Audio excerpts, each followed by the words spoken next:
So I didn't know this. In fact, I got to say, I discovered it virtually.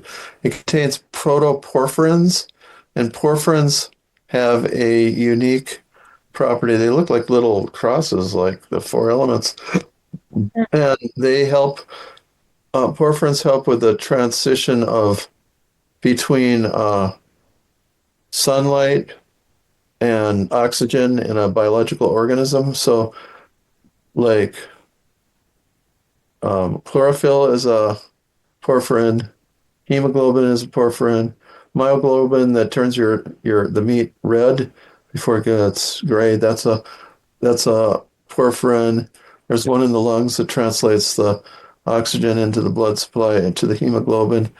And then CYP450, the famous one in the liver, that's that St. John's Wort acts on so strongly to help with detoxification. So those are porphyrins. So that's in my book, Holistic Medicine and the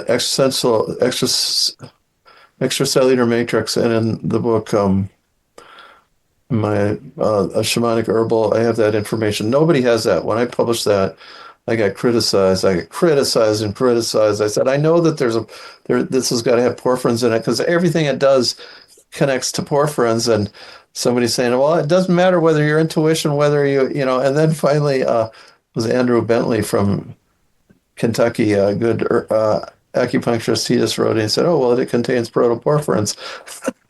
And boom, the proof. And so there's where the intuition, I mean, you just see where every single use, and there's nothing else like it. I don't think there's any other plants, maybe outside that, maybe inside that family, but not outside of it, that have porphyrins.